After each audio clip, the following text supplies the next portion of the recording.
Hi there. Oh, I'm Bruce. This is my classroom in the forest, and thanks a lot for tuning in or turning on or clicking or whatever you did, and spending a couple minutes here watching. Thank you very much. If you've been following along, you know that I like to talk about something, I like to talk about somebody, and then I like to try to link it a bit with an idea. All right, so let's talk about the someone. Okay, someone talk about is Fiona. It's a hurricane, and from Fiona comes well, in my hometown, which was pretty much, that was the biggest storm they ever had in history, in my lifetime and anyone's lifetime. It was a big deal. Knocked pretty much everything down and knocked everybody about. Fortunately, in my area, there was no directly attributable loss of life. That was great. And sadly, in the Port aux Basques area of Newfoundland, that was not the case.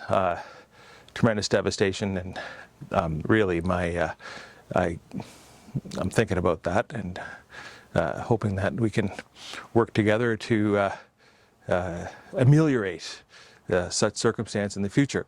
The people, Cape Breton University has international students. There's, I think, more than 5,000 international students there now. And decades ago, I attended that school, and it was great, really. And there's a thing that has happened with the international students is I think it's called Langar Sewa, which means that it's feeding of the masses without attribution of anything. I mean, if you're hungry, we'll feed you. And so many international students have put their resources together. They've found supplies, and they've prepared meals, and they're offering meals from essentially from their homes, and they've fed hundreds, if not thousands, of people, and that is awesome. I'd like to thank those people. And it does a couple things. One is it satisfies the immediate hunger of being hungry. Another thing is it creates community, and it creates community, what kind of word's that? But it creates bonds amongst people that had previously not necessarily known one another. And even witnessing acts of kindness is good, because it gives you the idea that kindness is good and kindness exists, and perhaps you might want to get on board with that. All right. So it's not really a person, but it's a bunch of people. Thank you, everybody. And there you go. Now, this thing I'm going to talk about. All right, we've had a bit of a theme lately.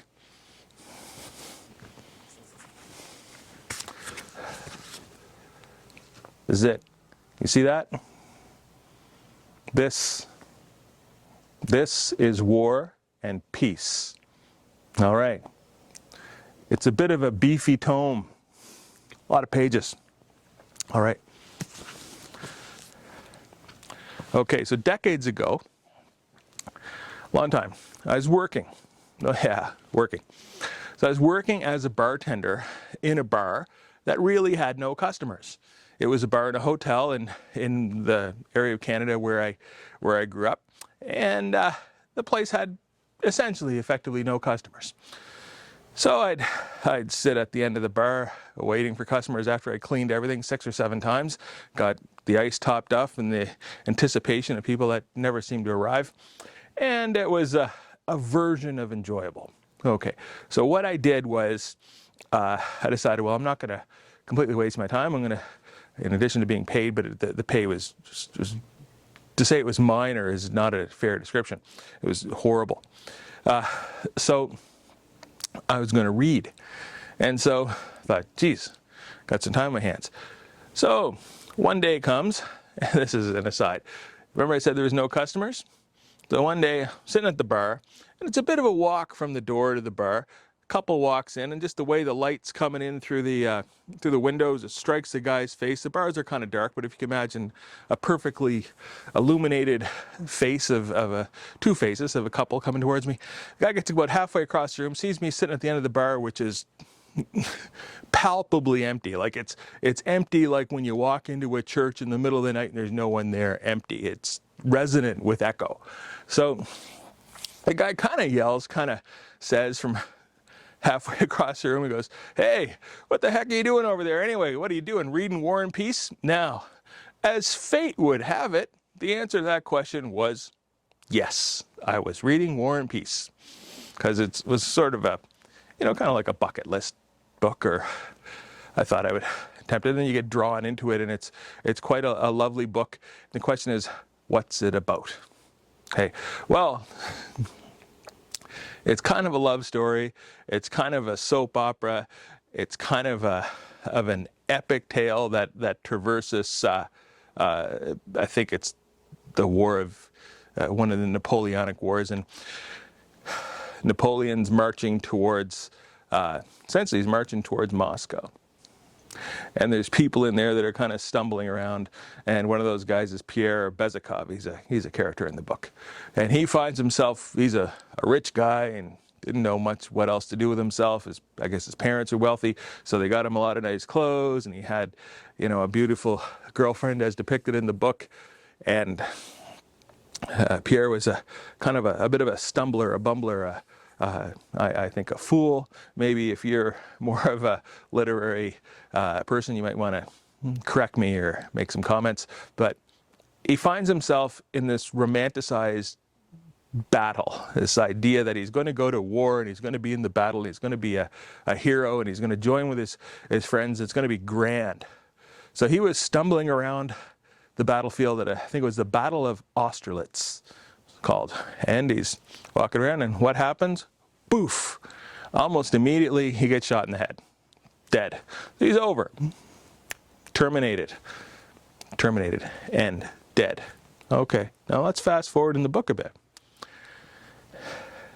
In the book, Napoleon's soldiers are essentially conquering Russia. They're moving along. There's hardship depicted, and if you talk to a historian, they might talk about how it was General Winter intervened, because winter came and Napoleon's soldiers were not prepared for the winter, and they all got disease, they froze to death, they died, etc. But really, what happens is they get to Moscow. All right, we're in Moscow. We've achieved our goal. And then what happens? They all got drunk and went home because they ran out of stuff to do. Now, that's the book. Kinda. What I'm going to talk about is an idea. Now, the idea is that if you've been following, I talk about I like to discuss things in economic terms, because this idea of good enough. I want me, I want you, I want everyone to have a solid enough idea of economic principles so that you can kind of contextualize it within your life and examine events of the world. So right now, it's like stuff. If you have something, you want to use it. Okay? I remember years ago, I enjoy photography. Okay, I like pictures. What I really like is pictures of people. And more than liking pictures of people is I like people. And the camera would give me an excuse to meet people. And it was a stepping stone for conversation, which is one of the reasons why I actually really enjoyed being a bar, even in a bar that had no customers. Okay, but this idea is that you have something and you want to use it.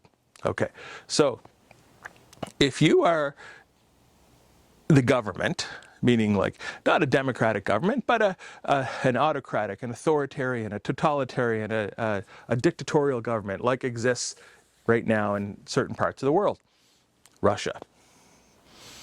Putin can pretend that he's an elected president, but really, and he's walking down the street and he's spending $1 billion on his own house, and he's doing Lord knows what with God knows who, thinking, and no one's telling him, hey boss, you are crazy. That's not good. But Putin has something. In the same way that I have something, we have something. I mean, if a guy has a hockey stick, what do you want to do? You want to go play hockey. You got a pair of new shoes. What do you want to do? You want to go out and go for a hike and see how they feel when you're walking through the forest. Forest, right here. Okay. Putin, what does he have? He has a misplaced sense of injustice, and he has an army. So, not being overly sensible and not understanding what the role of government is in society, Putin, and not fully appreciating the value of human life and what we really do, in contrast to the international students in Cape Breton that are rising to the occasions and feeding people, Vladimir Putin decides that what he needs is Ukraine. In the same way that the guy has no friends, so who does he become friends with? Assad of Syria. And Assad says, hey, why don't you send your army over here and destroy our cities and kill our people? Okay. So Putin did that. He sent his army there and destroyed their cities and killed their people. He was invited. Holy smoke, eh? What a thing. Here's a guy who has no concept. Assad, no concept. Putin can pretend and think to himself that he's a great leader and a great man, but he is the weakest version of a coward. Someone that doesn't have the interior motivation to do good. A distorted view. He's a bad guy. Goes without saying. All right. Putin has the army. He invades Ukraine. It's horrible. It is simply horrible. And one thing that the guy lacks has been brought to my attention, I mean, something you know, but is legitimacy. What is legitimacy? Legitimacy is when your authority, your power, your rectitude, is that an appropriate use of that word? I'm going to find out. Comes from outside. When people have recognized that, okay, we have to do something and we have to have a leader. I'm going to go back to talking about working in a restaurant, working as a bartender, doing jobs. And one of my favorite jobs, I worked in a pretty swanky restaurant for fairly long time. And we would have special events. And because me and the 5 guys that I work with, we were very experienced, we were very good at our jobs, we'd had a professional approach. And what we would do is we would say, okay, we have to have a leader.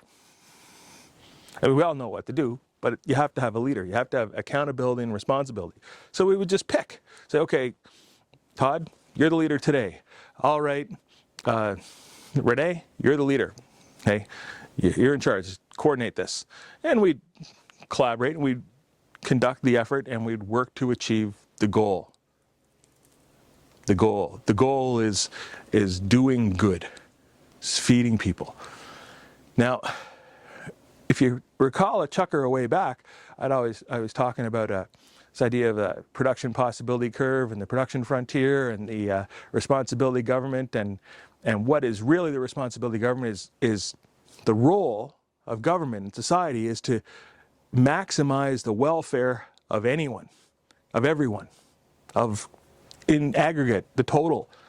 Now, if you decide that your role as a supreme, illegitimate fiasco leader is to build yourself a 1,000-room palace because that's what you need.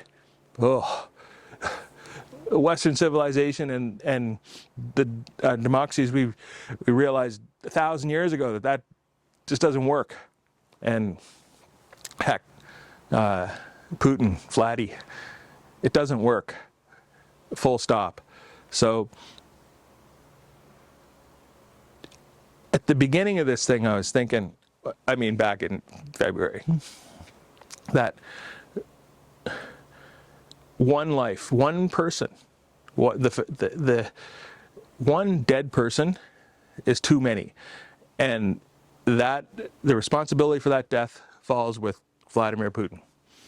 And right now, the number is not one. Russian soldiers alone, 60,000 dead. They're young guys, young people with aspirations, dreams, families, such. Boom, gone. Those are the dead guys. It doesn't include life-changing injuries, loss of limbs, loss of vision, brain injuries, paralysis, just the enduring trauma of having lived through that. Doesn't begin to have it. So I'm saying here, if you happen to be watching this video and you have any sway whatsoever over Russia, or you have any sway whatsoever over a Russian person, or any sway whatsoever over Vladimir Putin, tell him he's crazy. Tell him he's time for him to roll over and go away and face the music and experience really the International Criminal Court, because that's where justice is meted out in his case. Anyway, thank you very much. Thanks for watching. There you go. Maybe it was a bit of a rant, but notwithstanding, please, it's a real deal. Canada, many parts of the world, we are recognizing that we must help people. Help, not, that doesn't, if your house is on fire, it makes no sense to get mad at your neighbors and burn their house down too. Don't do that, please. Anyway, I hope that you can enjoy your day, and War and Peace is actually a very good book, and there's many quite good books written by Russian writers, and there's many great books written by non-Russian writers. And when people work together, holy smoke, it works out well. We can do some good. So there you are. Meanwhile, remember, there's no room in a world of cooperation for someone that's straight up nasty and misshapen as the current Russian leader is. Thank you. Bye.